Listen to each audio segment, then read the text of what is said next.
Boa tarde. Nós vamos falar sobre as cidades relacionadas à forma das cidades com os grandes objetivos da visão sustentável. Sustentabilidade, eu sei que é uma palavra que aparentemente é uma palavra da moda, mas nós veremos que o equilíbrio e a visão de ambiente e cultura em equilíbrio é muito antiga, não é? É isso que eu vou tentar demonstrar. E o desafio de hoje: o que faremos com nossas metrópoles? A nossa vida começou, nós éramos nômades. Em grupos, nós saíamos comendo a paisagem, caçando os animais, até o dia em que descobrimos que naquele chão que a gente podia permanecer e estabilizar a vida, nós poderíamos cultivar frutos da terra, podíamos ter animal em cativeiro, e aí se fundaram os estabelecimentos humanos, que nós chamamos de cidades. Esse artefato, o que se sabe hoje é que pelo menos 8 a 9 mil anos eles existem. É uma experiência maravilhosa, e esses nossos ancestrais caminhavam, e nós depois aprendemos a pilotar os animais. E durante muito tempo nossas cidades tinham o tamanho de uma caminhada. Até cerca de 100 e poucos anos atrás, quando se descobriram os recursos tecnológicos para criar indústrias, objetos industriais, e que nós passamos na cidade a trabalhar em outro lugar que não era nossa casa, e que nós separamos nossas comunidades, e essa aventura em 100 anos nos levou a gigantescas cidades, onde estamos correndo o sério perigo de passar mais tempo viajando do que produzindo, ou do que convivendo com o ciclo vital ou com sua vizinhança para formar cidadãos. Isso tem produzido muitos prejuízos, mas temos que compreender que a metrópole é uma obra de muitos, feita no tempo, nós somos responsáveis por ela. E o urbanismo mudou a sua visão, porque a visão do tempo entre guerras era de que nós teríamos que adaptar a cidade com um processo de tábula rasa para criar uma cidade nova para o período industrial. E o que sabemos hoje é que uma cidade é um tecido, esse tecido foi confeccionado em muitos milênios, e que nós, o desafio do urbanismo de hoje é descobrir qual é a forma da nova comunidade em cidades desse tamanho e como poderemos aplicar nosso tempo e o convívio e a produção de valores para ter capacidade de compartilhar o uso desses espaços. Naturalmente, uma visão sustentável há de considerar que todo projeto que tenha sido pensado para melhorar as cidades considere sempre a produção cruzada e sincrônica de benefícios ambientais, benefícios sociais e benefícios econômicos. Ou seja, nós temos que fazer cidades viáveis, justas, com equidade de acessos e com a base natural bem relacionada com os artefatos.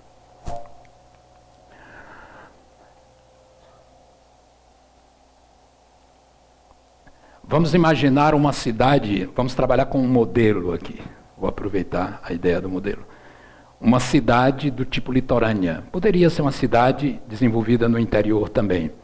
Essa cidade do tipo litorânea, numa primeira análise, se fazemos uma arqueologia do seu desenvolvimento até ela chegar à escala das metrópoles de hoje, elas sempre se fundaram levando em conta que há um limite entre o oceano e o continente, e que há um conjunto de fontes e de condições em que a água, que é fundamental para a nossa existência, existe dentro desse território, sob a forma de rios, de riachos, de lagoas, de lagos e às vezes até de barragens na vida moderna, e que também há uma coisa especial nessas cidades, que é a chamada orla, que em princípio foi usada por oportunidades de intercâmbio com o outro lado do oceano, foi muito utilizada em termos industriais e em termos portuários, e hoje as cidades estão tentando recuperar esses espaços para usos mais nobres e mais de acordo com as necessidades que nós temos hoje.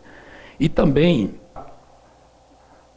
a base natural completa. O lugar onde se assenta uma cidade tem uma topografia, tem um conjunto de paisagens visíveis com pontos de vista diversificados, tem lugares com maior acessibilidade e menor acessibilidade, tem vegetações diversificadas, tem climatologia. Por isso não existem cidades iguais. Ninguém nunca encontrou uma cidade idêntica a outra cidade. Isso é uma maravilha. Todas elas são únicas e singulares. E esse desenho que ela vai assumindo é o que nós chamamos no urbanismo a forma urbana.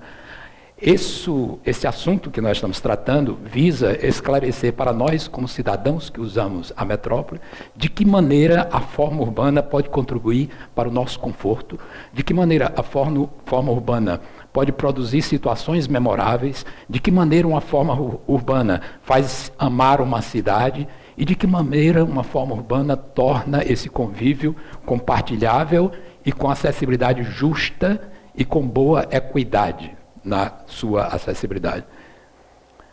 As bases das cidades também, elas continham terrenos agricultáveis, terrenos que têm importância para se obter da terra frutos que são importantes como insumos da nossa existência. Muitas vezes essas áreas, na maioria dos casos da construção das metrópoles, elas não foram respeitadas e desapareceram com as urbanizações, né?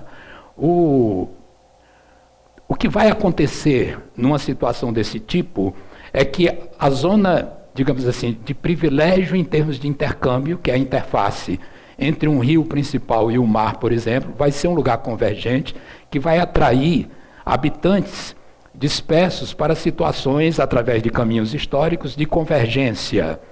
Isso, naturalmente, vai induzir a fundação de um lugar central de intercâmbio, do centro original, do primeiro centro. Esse centro é o lugar onde poderemos trocar bens por bens, poderemos trocar bens por dinheiro, poderemos trocar trabalho por dinheiro e até dinheiro por dinheiro, que são as coisas financeiras, e poderemos trocar informação, poderemos trocar conhecimento, poderemos trocar amor e compartilhamento e solidariedade. Essa seria a matriz original de intercâmbio que o urbanismo entende como uma cidade qualificada para a vida humana. Esse início de urbanização, ele vai se desenvolver naturalmente com a conveniência de um artefato para permitir o intercâmbio com situações além deste mar que separa de outro continente, e ao mesmo tempo as tecnologias de construção vão avançando e vão produzindo extensões dessa zona central até chegarmos a situações de produção de artefatos como pontes para atravessar para outro lado e outra região de um rio, por exemplo, e com isso obter o crescimento da zona central, que vai atrair então as indústrias que aí vão se instalar e o comércio, para fortificar ainda mais essa base do intercâmbio com o desenvolvimento de um século para cá, que tivemos das cidades do mundo. Essas indústrias vão se situar em zonas centrais e elas vão demandar a construção de uma ferrovia, aí já se inventa uma ferrovia, como também se inventam os transportes motorizados. Então, os velhos caminhos para cavalos, e mesmo atrelados a carroças, eles vão se adaptar agora com pavimentos modernos para apoiar o peso e a velocidade dos novos veículos motorizados. Então, os velhos caminhos se transformam em estradas e o centro vai se transformar numa grandiosa cidade, vai se dilatando até que algumas pessoas que originariamente se encontravam nessas zonas centrais se sentem insatisfeitas, normalmente a elite, que não aceita agora a cidade invadida em sua centralidade por operários, por máquinas, por grande convergência, tornando para eles o convívio intolerável.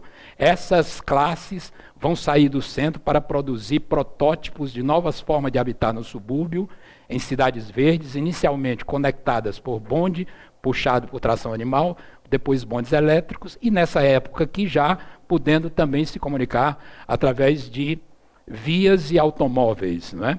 Isso vai iniciar o processo que eu vou completar nesses desenhos ao final, que nós chamamos de dispersão urbana, o grande vilão e a grande dificuldade para a vida das metrópoles, que significa, em outras palavras, um crescimento frouxo e que torna a cidade bem maior do que poderia se houvesse um acordo de convivência de várias classes sociais e se a parte imobiliária fosse resolvida com amparo em leis adequadas e com amparo em processos de viabilização para que as pessoas estivessem situadas numa rede de oportunidade equitativa e acessível.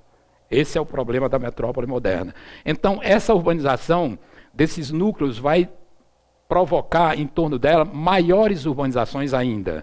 Numa segunda etapa, nós vamos ter um tipo de acontecimento que é a atração, uma forma de atrair desenvolvimentos para terrenos sem valor, os proprietários da elite em proximidade com os governantes, principalmente nas cidades brasileiras. Esse modelo é universal, mas em grande parte eu trabalhei para que ele refletisse a forma de crescimento e criação de metrópoles brasileiras. Essas elites, elas vão fazer favorecimentos para levar infraestruturas para terras de valor pequeno, que terão seus valores alterados pela situação periférica de instituições públicas que se encontravam na zona central histórica, como deve ser, porque o centro é o centro de todos da metrópole. Então, esse acontecimento vai produzir novas centralidades. Além do centro original, nós temos agora um conjunto de centralidades.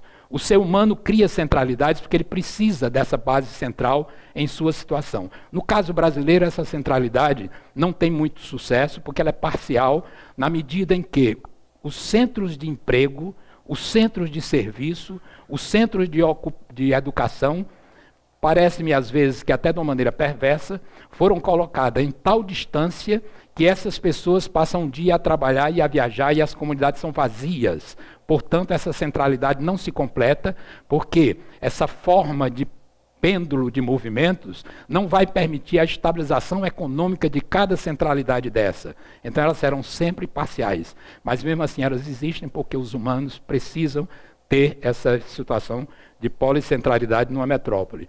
As indústrias vão largar o centro, porque agora com os automóveis, com os pavimentos, com as novas rodovias, isso não é problema, o tempo de transportação de matéria-prima e o tempo de transportação de bens produzidos. Então as indústrias vão se localizar agora na periferia, em terrenos mais baratos, e vão se agrupar em distritos industriais, de péssima lembrança para a civilização das metrópoles, porque são concentrações de indústrias e de empregos industriais. Quando se concentra, se aumenta as viagens, porque a concentração significa que você tem poucos focos. Como a cidade é muito grande, aqueles que trabalham vão levar muito tempo viajando para chegar ao trabalho. As infraestruturas são conectadas e vai acontecer o declínio das zonas centrais, que é um grandioso prejuízo, porque ela vai perder a presença da justiça, ela vai perder a presença do parlamento, ela vai perder a presença da representação de governo, ela vai perder as celebrações convergentes,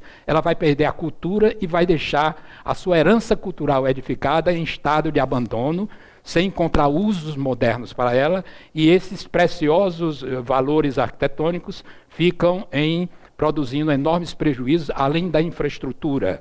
Você tem cidades, como é o caso de Fortaleza, em que às 6 da noite o centro dorme. Ele se transforma num grande armazém deserto, e eu lamento porque da minha existência e da minha biografia, eu residi em 11 endereços periféricos àquele centro, e quando vejo à noite aquele deserto, eu confesso que isso me emociona, porque ela já teve uma vida, aquilo já teve uma vida, e aqueles edifícios são testemunhas disso, estão esperando novas conectividades e novos companheiros contemporâneos para que a vida retorne às zonas centrais.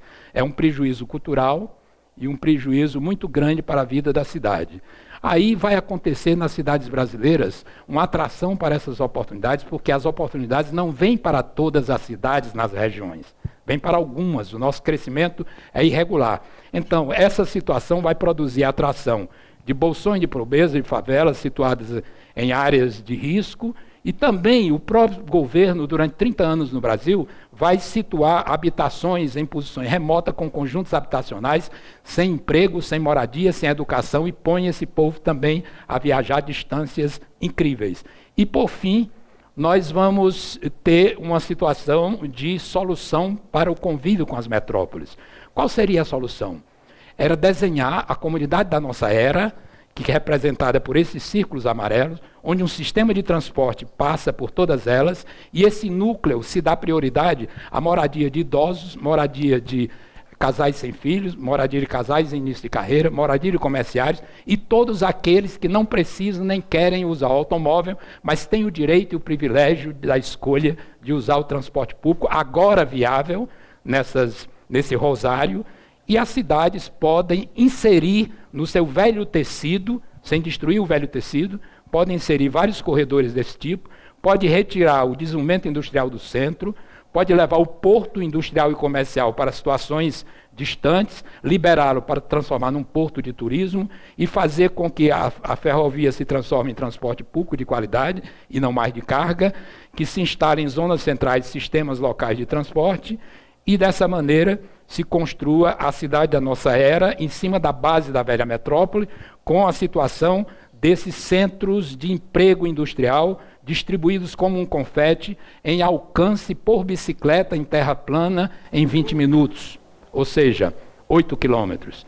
Isso tudo é factível em regiões de planície e, ao final, nós temos que recuperar a estrutura distribuída de verdes acessíveis. Aquilo que a metrópole nos permitir, nós vamos ter de volta recuperado, não pela escala do verde, como se vê em muitas discussões, a taxa de verde de Curitiba e tal, não se trata disso. Cada cidade tem a sua realidade com relação a isso. Mas nós precisamos que cada comunidade, numa caminhada, chegue à natureza, velhos, crianças, pessoas deficientes, que todos tenham acessibilidade à natureza, iniciando por essa distribuição de parques e os grandes parques lineares com especificidade para as zonas de rio e para as orlas oceânicas, e dessa maneira criando um desenho acessível e, finalizando isso tudo, posso dizer que essa é uma forma possível que os urbanistas do mundo todo estão ensaiando. Nós estamos nos preparando para participar de grandiosas equipes interdisciplinares com capacidade de ser servidores do tecido estragado em um século no uso da metrópole que habitamos no dia de hoje, para transformá-la numa verdadeira matriz de intercâmbio justa, com equidade, acessível e saudável. Muito obrigado.